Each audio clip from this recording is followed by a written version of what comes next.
សួស្តីអ្នកនរគ្នានៅក្នុងថ្ងៃនេះខ្ញុំចង់តមេរៀនយើងទាក់ទងទៅនឹងការ demo network adapter អញ្ចឹងការពីមេរៀនមុនគឺខ្ញុំបានបង្ហាញអ្នកនរគ្នាទាក់ទងទៅនឹងអឺដំណើរការរបស់ network bridge ហើយនិង NAT អញ្ចឹងនៅក្នុងថ្ងៃនេះខ្ញុំនឹងបង្ហាញអ្នកនរគ្នាទាក់ទងទៅនឹង host only តើវា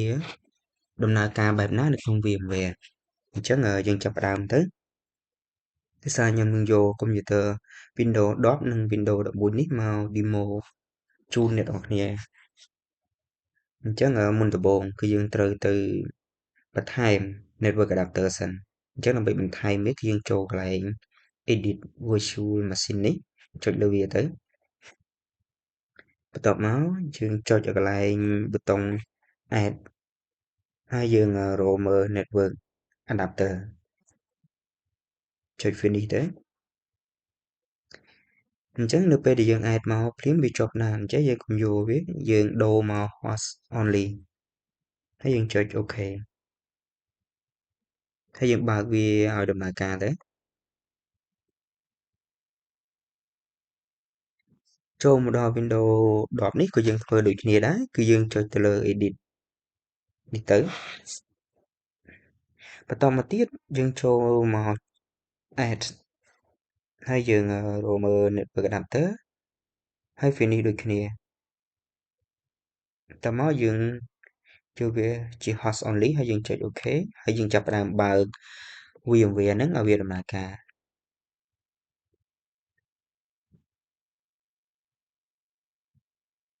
ចំពោះការដំណើរការម៉ាស៊ីនវិញគឺវាលឿនឬក៏យឺតអាស្រ័យទៅលើ spec របស់កុំព្យូទ័របើសម្រាប់ខ្ញុំ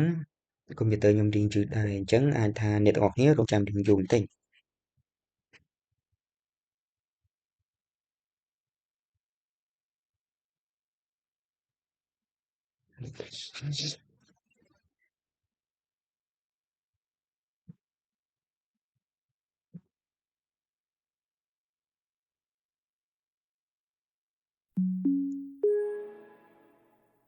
អូខេ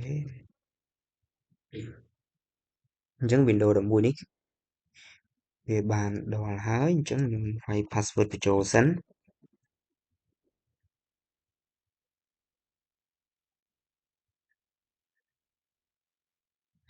យើងមកមើល Windows 10វិញតើវាដំណើរការហ្នឹងមែនទេអូខេដែរ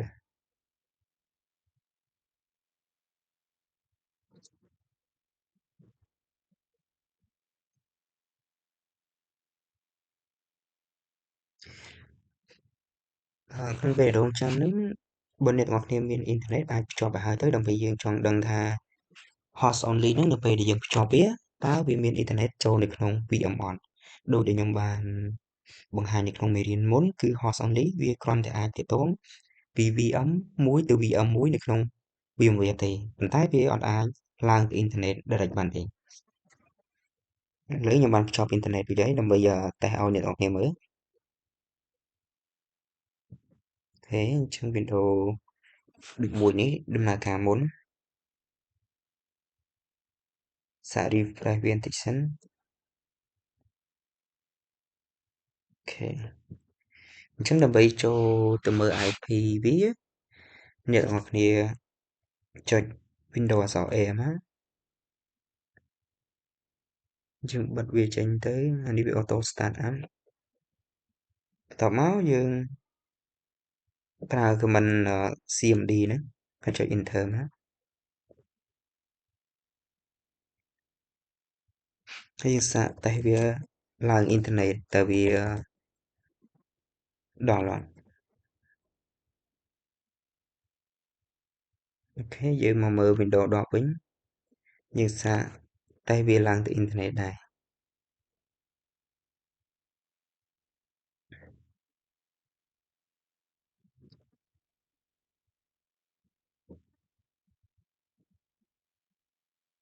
អូខេអត់អាចទៅអ៊ីនធឺណិតបានទេអានេះក៏អញ្ចឹងដែរអញ្ចឹងដើម្បីយើងដឹងថាវាស្គាល់គ្នាអត់ចំពោះ VM2 ហ្នឹង យើងឆែកមើល IP វាសិនយើងប្រើ command IP config enter វាមកនេះជា IP Windows 11អញ្ចឹងយើងមកមើល IP Windows 10ម្ដងយើងប្រើ command ដូចគ្នា IP config អូខេ IP វាប៉ុណ្ណឹងអញ្ចឹងយើងសាក ping ពី Windows 10ទៅ Windows 11 ទៅវាស្គាល់គ្នាបានដែរឬក៏អត់អញ្ចឹងយើង ping ទៅយើងវាយ IP Windows 11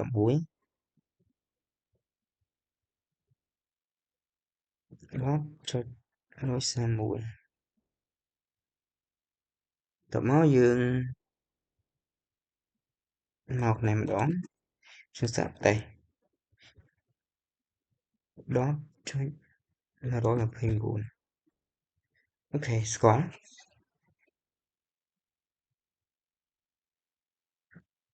អញ្ចឹងមកផ្នែកវិញអូអត់ស្គាល់អញ្ចឹងក្នុងករណីនេះប្រសិនបើយើង ping ពី Windows 11មក Windows 10នេះស្គាល់អញ្ចឹងវាអត់អីទេប៉ុន្តែបើក្នុងករណីយើង ping ពី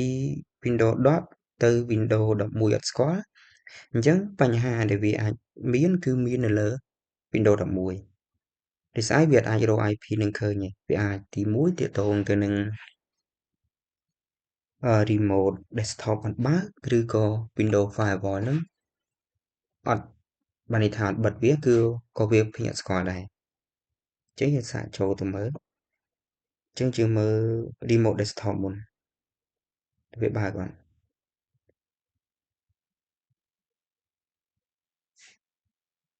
remote វាយើង right click លើ PC នេះមកហើយយើងយកពាក្យ property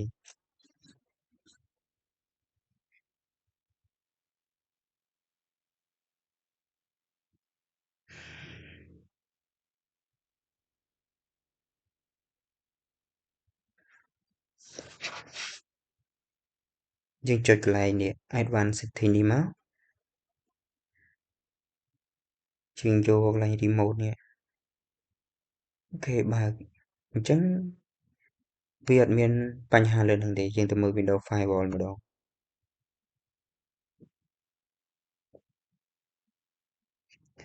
Windows Firewall យើងអាច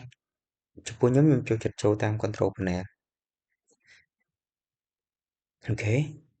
តមកនេះ Windows Firewall ចុចបើកវាមក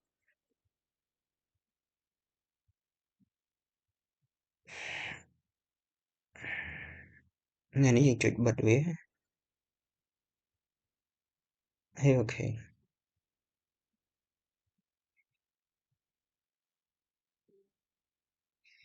អញ្ចឹងយើងសាកតេស្ត ping ម្ដងទៀតវាស្គាល់អត់អូខេស្គាល់អញ្ចឹងបញ្ហាវាគឺមកពីយើងភ្លេចបិទ Windows Firewall អញ្ចឹង Windows Firewall ហ្នឹងជាធម្មតានៅក្នុងកុំព្យូទ័រនីមួយៗវាតែងតែមានហើយហើយបើក្នុងការងារជាក់ស្ដែងវិញគឺគេអាចនឹងមិនបើកវា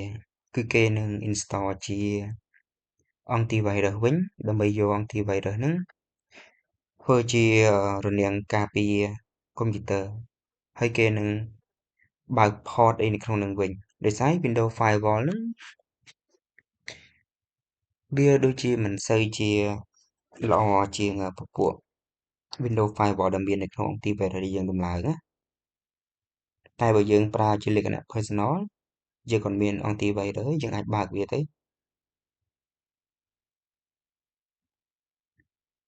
អញ្ចឹងដូចអ្នកទាំងអស់គ្នាឃើញហើយថា host only ហ្នឹងគឺតួនាទីវាគឺវាធ្វើឲ្យ VM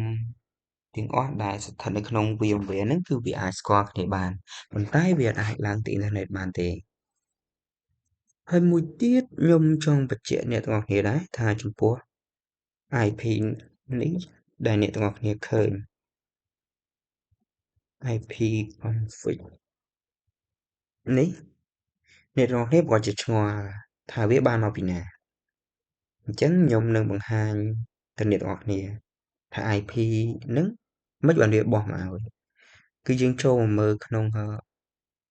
VM យើងនេះ VMware ហ្នឹងយើងចូលកន្លែង Virtual Network editor នេះទៅ